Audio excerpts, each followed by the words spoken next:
ready to put those are reasons he had all those yards. Exactly. Yeah. So let's not make it seem like Matthew Stafford was devoid of talent when he was in Detroit. Because Megatron, he is never going to play with a receiver that's better than Megatron.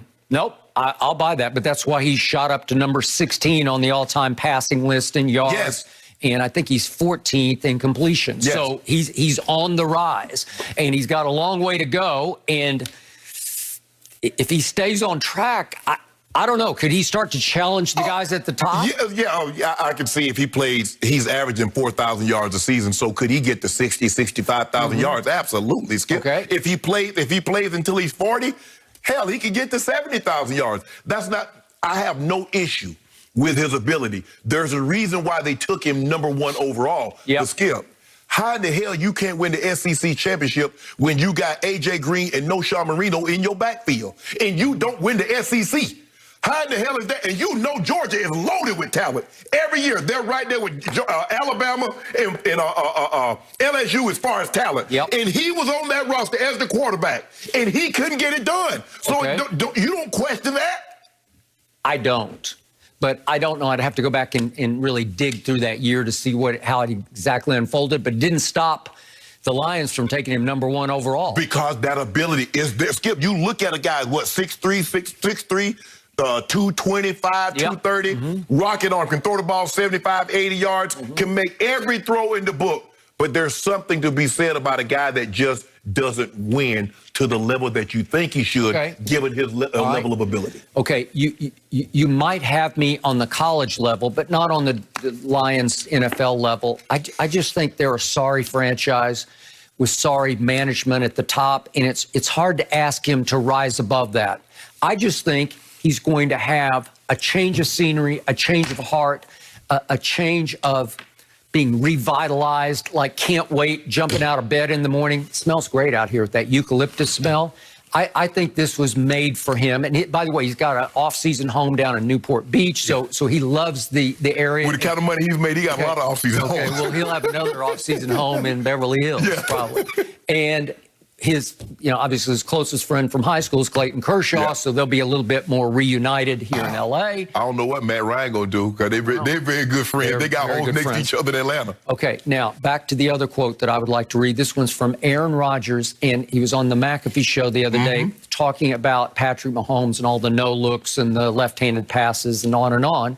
And out of the blue, Aaron Rodgers said this: I will say this.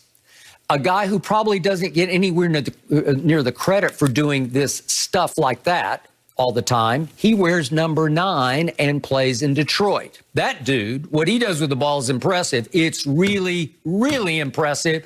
That dude is throwing crazy no-lookers all the time, and he can throw from any arm angle. So I don't hear Aaron gush about anybody else. I don't hear him volunteer about Brady or Mahomes. He just doesn't talk about Well, you know why he did that, Skip? Because Pat McAfee was talking about Mahomes throwing the no-look. And everyone's like, Okay, well, time out. Just one guy who's overlooked and a little, he's saying he's underrated for all the trick passes he pulls off, is this guy, Matthew Stafford. Obviously, Aaron gets to see him twice a year. He's seen him twice a year for a long time. So he's saying, don't sleep on this guy. And again, this guy to me is a sleeping giant. And that all got lost in Detroit because they were often bad football teams. They had their moments, but they were often just under the radar bad, off the radar bad. And now he'll be more on the radar at SoFi. In Hollywood. Hollywood will make him a much bigger star than Detroit could. That's just me.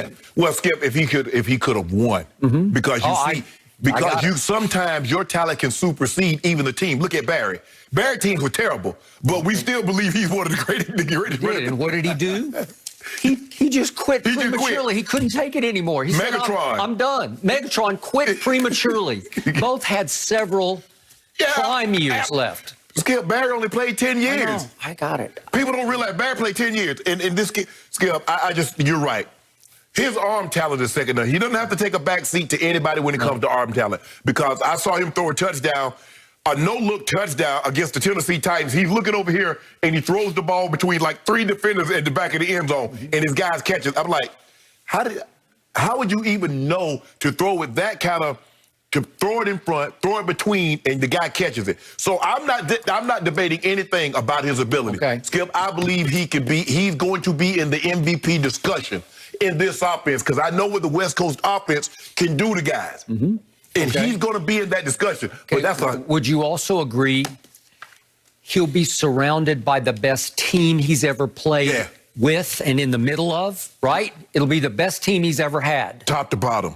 Top to bottom. From the top to the bottom. And I'm talking about including the defense. It'll be the best team. Yeah, no question. It well could be the best offensive coaching he's ever had. Oh, that's easy. Very good at what he does, right? Skip, I gave it a C, but would I have done the deal? Hell yeah. Okay. All right. I've got to do that. To your friend's point, there's no price that's too steep if you can get him now. Right. When your team is on the rise and you can stick him in a quarterback, it's unheard of.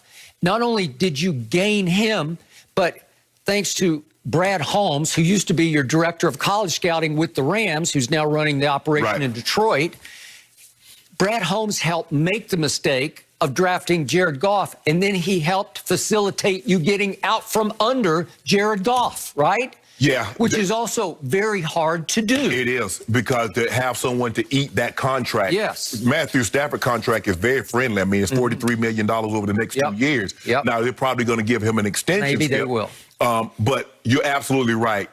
But I believe Detroit basically said, look, the amount of games that we're winning with Matthew Stafford, we can win without him. Yeah. We can win 4 or 5 games without Matthew Stafford, just like we won 4 or 5 games with him. So why not, since we're going to rebuild, why not? Hold on just a second. Jim Caldwell had this thing cruising right along. He did. And then here come Matt Patricia. I agree. And now they rebuild. 3 years after Matt Patricia get this gift, they're tearing the whole thing down, starting from scratch. Thank you.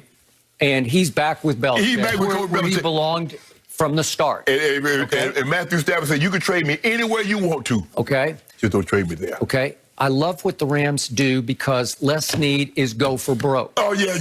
Jerry Glanville once referred to the NFL as not for long. Not for long. It's pay me now, not pay later, pay me now. Just whatever you have to do, just pay for it now. 1 year at a time, take your shot, shoot the moon, go for the throat, go for the jugular.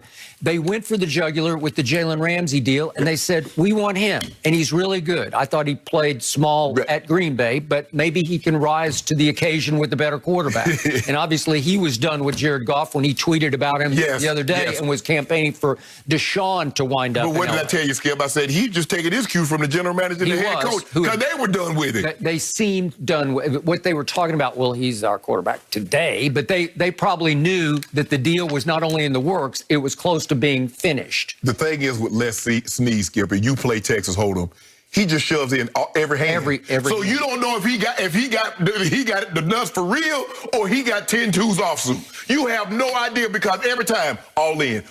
Skip, he went all in. Aaron Donald, he goes all in. Jalen Ramsey, all in. Jared Goff, he went all in. He went all in with Todd Gurley. He goes up, they go all in basically seemingly every year. And this is another situation in 2021. They shoved all their chips to the center of the table, said, we're going all in. And I don't blame them. You have to pick the right move to make. You have to pull the right card. And they pulled Matthew Stafford, and they made a run at Aaron Rodgers just to make, are you sure he's not available? No, he's not available. Right? Yeah, hello. Skip, I can't even believe that Sean McVay would even call his buddy. That's his best friend. Well, just to make sure. I know, do that? But has the bridge been burned with Aaron Rodgers? You know, are they ready to go forward, Jordan Love? You might as well kick those tires. No, I don't care, Skip Bayless. You can't call your best friend if he's having a bad. If he's in a relationship with a bad, she bad. Oh, she a 15-piece. You can't call your friend if you hear they have it. Probably tell me, hey, bro, you mind if I shoot my shot? No, you can't do that. That's your best friend at Green Bay, Sean McVay. How you do it like that? I don't think Sean made the call. I think Les Snead made it to good against the GM. Yeah, exactly. Right? But Sean McVay, no, he's like, look here, we go stay away from that. That's just like, okay, you put your boy up to it. Hey, bro, hey, such a want to holler at your girl since y'all have a problem. No, but I don't blame him. I did the exact same thing. Because if I get Aaron Rodgers, Skip, now you know that would have definitely swung the pendulum of power. Okay, but that Skip, that's a steep price now. But you said this on numerous occasions. There's not a price too steep if you can get that guy. You believe they got the guy. It's the ultimate position in all of sports. Yes, yeah, absolutely. Obviously, Clayton Kershaw plays the ultimate position, but he can only play it every fifth game, exactly, right? Exactly. Okay, so that waters down the value and impact of a baseball pitcher. Right. But this guy can pitch every game. Right. And they got out from under a guy who led this league in total turnovers over the last 3 seasons. Yeah. You can't win that way. No. It won't work. So now, Jerry